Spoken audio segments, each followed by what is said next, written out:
ini. Tinggal berangkat aja, udah tinggal banyak berdoa karena usaha kita juga udah nggak kurang gitu kan. Mulai dari peralatan, hari ini juga nyoba ini anak panah baru ya kan. Kalau saya sendiri jadi ngelihat anak panahnya kira-kira cocok buat dipakai, yang toleransinya gede itu kita udah pelajarin semua. Nah tinggal ini nanti kehendak yang maha kuasa ini mau ngasih kita apa di sana kan, kita masih rahasia, kita cuma berusaha aja. Mas kan yang turun di nomor kompon sendirian ya. Iya. Bedanya gitu kayak kompon sama recurve yang kayak Mas Kolicin tahu Mas. Iya, beda dari ininya sih, peralatannya. Dari peralatannya kan kalau kompon itu lebih kompleks kalau dari segi peralatannya. Kalau dilihat dari ini kan recurve lebih simpel ya kalau kelihatannya.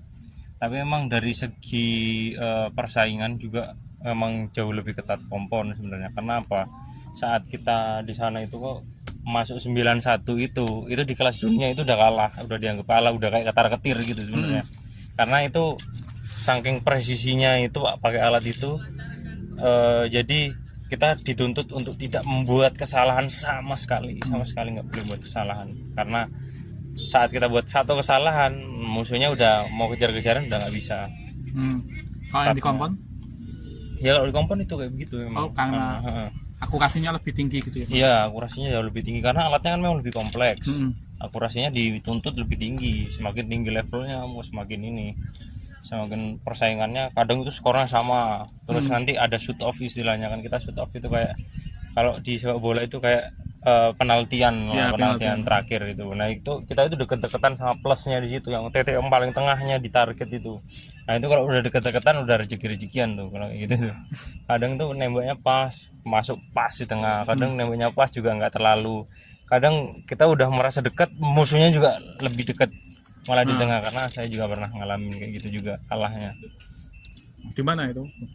Itu di Jeko 2021 kalahnya kayak gitu. Dan nembak masuknya di X paling jaraknya cuma segini nih dari plusnya. Nah dia pas di plusnya, anak panahnya pas di Skornya beda tengahnya. ya? Skornya beda. Iya beda, karena perhitungannya kan udah pakai mili itu. Oh kalau yang kompon udah mili? Enggak, panahan kita kalau shoot off itu mili. Oh hitungannya udah mili ya? Udah mili, kalau udah shoot off itu udah mili. Artinya skor kita udah sama sampai terakhir. Nah shoot off itu penentuannya itu hitungannya udah mili itu. Oh bukan yang kayak ini kan kayak lingkaran ada yang biru merah kuning. Kalau yang udah shoot off udah benar. Udah shoot off udah deket-deketan udah mili ya. Itu kan udah mili lah, itu udah rezeki-rezekian kalau itu. Nah, sekarang kita mau naruh di plusnya gimana caranya ini ya? Nah, plus tengahnya itu benar titik tengahnya enggak ini. Kalau Mas Ken sendiri kenal para panahan dari tahun berapa? Kalau para panahannya sih baru 2016, tapi kalau kenal panahannya secara keseluruhan 2015 kenalnya. Ya waktu itu kan diajarin, dikasih tahu bapak sih, karena waktu pulang kerja itu kan selalu lewat situ, bapak lewat lapangan yang ada latihan panahannya. Nah waktu itu pun ditawarin, mau nggak ini nyoba panahan, ya waktu itu setuju nyoba, ya udah nyoba set sampai sekarang latihannya gitu. 2015 kenal, 2016 ya 2016 itu para panahannya ternyata wadah loh, panahan untuk disabilitas itu gitu loh. Sebelumnya sama umum gitu?